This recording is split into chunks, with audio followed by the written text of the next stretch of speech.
Allez, je vous apprends le souffle continu en 2 minutes 30. Non, le souffle continu est un travail de longue haleine.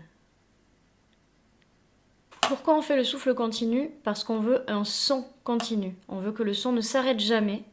Et pour autant, on veut quand même respirer pendant le morceau.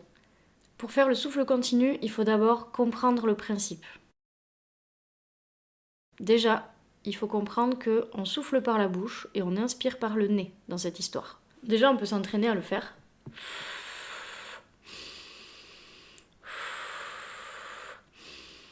En plus de ce travail d'expire par la bouche et d'inspire par le nez, là où c'est génial, c'est qu'on va transformer notre bouche, notre cavité, en une poche, une réserve d'air, afin de toujours faire vibrer l'anche.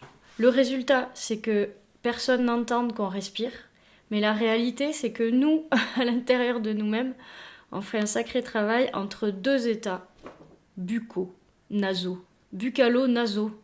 Un état plutôt long, qui est celui d'expirer par la bouche, en gonflant les joues.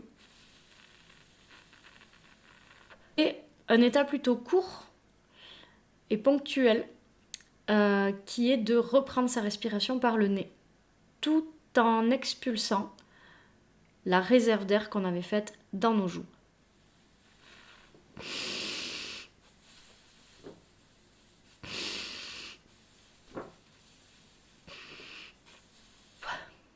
Si déjà vous avez compris quelque chose à ça, vous pouvez vérifier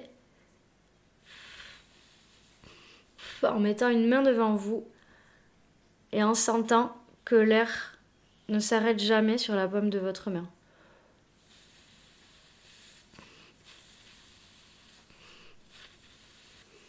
Pour le deuxième état, le plus court, celui d'inspirer par le nez tout en vidant la réserve vers l'avant. À mon avis, on peut séparer ces deux étapes dans un premier temps. Je vous propose quelques exercices pratiques maintenant pour arriver à ce résultat. Je vous propose de gonfler les joues et de faire un P de bouche.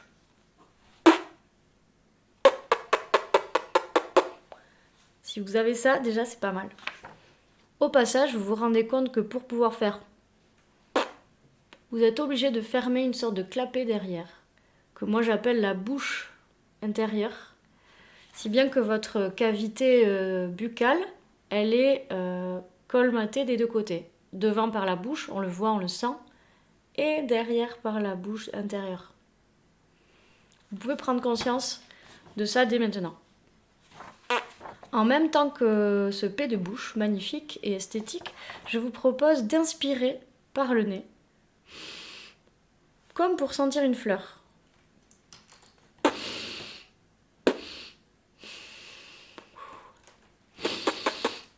Alors bravo si vous avez réussi cette étape, parce que c'est un peu là la clé. Je dois dire que c'est aussi esthétique qu'intuitif, cette espèce de respiration par le nez en même temps que d'expulser l'air par la bouche. Maintenant, je vous propose d'enchaîner quelques étapes. Deuxième exercice, on va souffler en gonflant les joues, en résistant un petit peu avec les lèvres.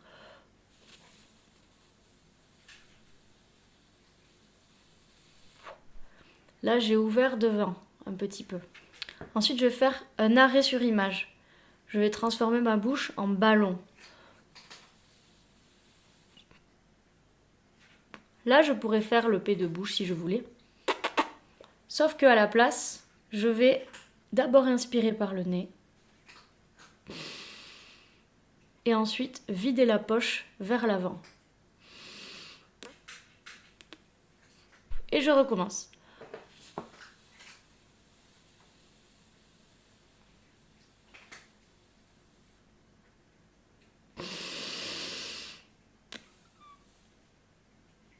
Exercice 3.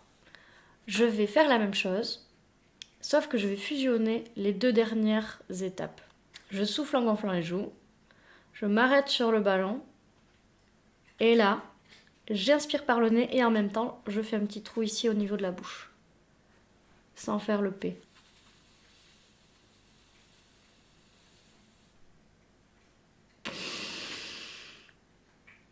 Et je recommence.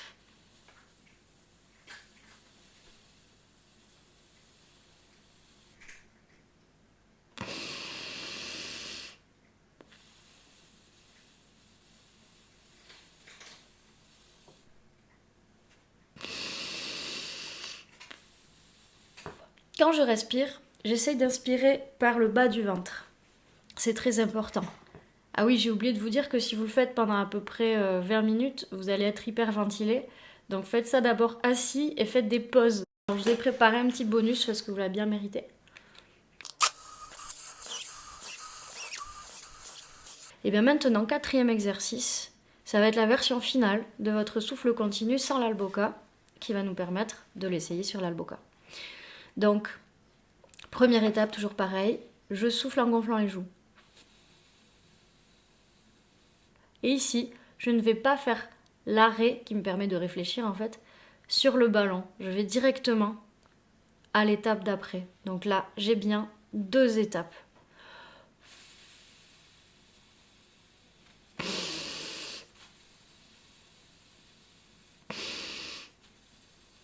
La différence, c'est que je ne ferme jamais la bouche. Le souffle, je le sens toujours entre mes 2 lèvres. Un deuxième truc aussi, essayez d'inspirer rapidement par le nez, mais de vider les joues avec lenteur. C'est ça qui est assez difficile aussi des fois dans la transition.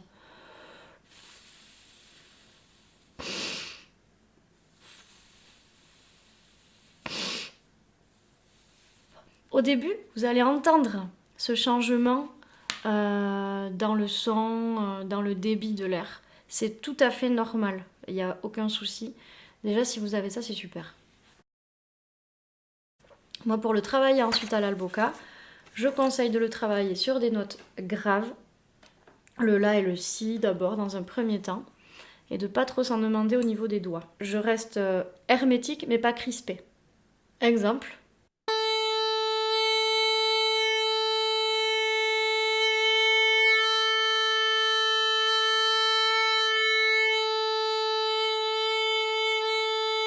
Au début, ça va faire ça.